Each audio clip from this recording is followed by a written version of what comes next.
So this is your basic style of hang on the back overflow setup. It consists of three pieces. The first one is the actual box that hangs onto the back of the tank. Attached to that box is this overflow box right here with the teeth cut into it. And the third piece is this U-tube tubing here. And what happens is you fill the water into the tank, it overflows into the box, and then it flows through this tube here via a siphon, and we'll show that in a minute. The water flows into this box and then down into the sump. Most of your hang-on back style overflows will have a slot cut and a wing nut that you can raise or lower this pre-filter box here, which will raise or lower the water level in your display tank. So we have our tank filled with water, and you also need to put a small amount of water on the back side of the overflow box right here, where the U-tube fits into. Now we need to create a siphon, because there's just air in this tube right now. So we need to draw the air out of here and draw the water up. If we were to just turn on the return pump right now, we would overflow the tank because the water would not be able to travel up through this piece of tubing here. So how do we do that? Is we take a piece of airline tubing and we put it up inside of the U-tube, and then we suck the air out of the tube. It will draw the water up into the tube, so the water will flow from the tank up through the tube down into the back side of the overflow box. Now, what's kind of a bad thing with these sort of setups is that sometimes they lose the siphon, where you won't have any water up here in the tube. That happens like if there's a power outage sometimes, or if the water level fluctuates too much, something gets stuck in this tube, that you can lose the siphon, and the return pump keeps on pumping water into the tank and it flows over onto the floor.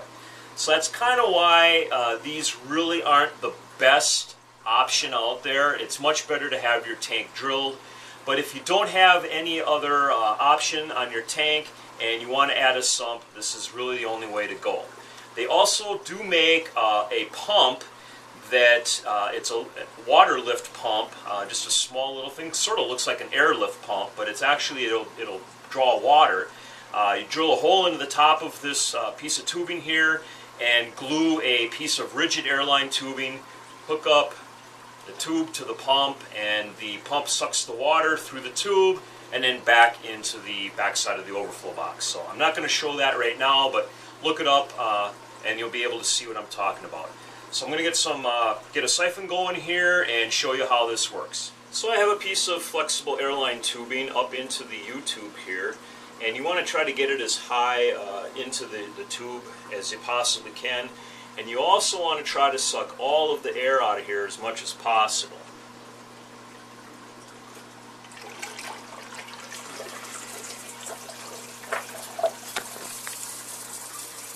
Alright, so the water is flowing onto the back side of the box here, flowing down into the tube, down into our sump, and let's get our return pump plugged in.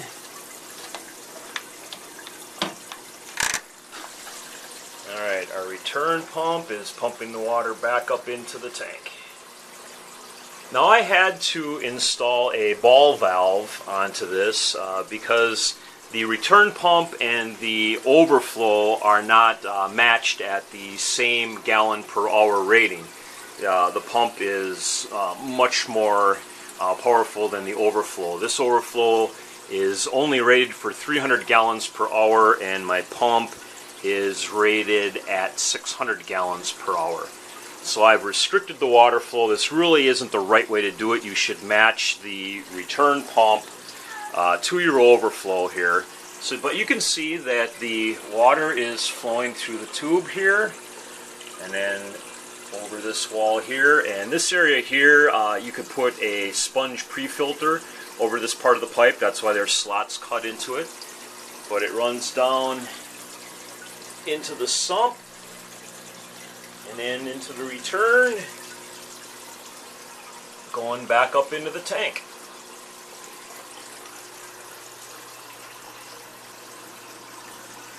So that is your basic operation for the hang on the back type overflow.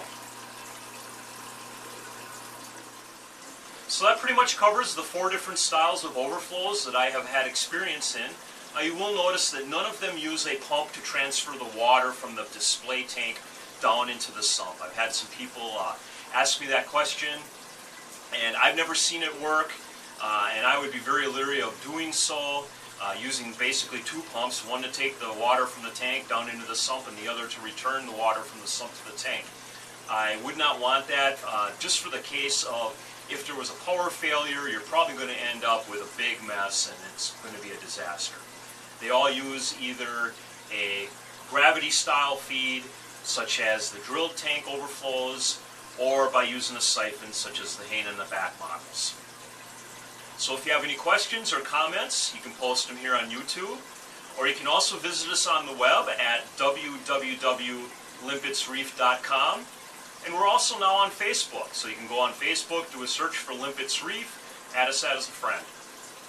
So I hope you've enjoyed this video, and until next time, happy reefing.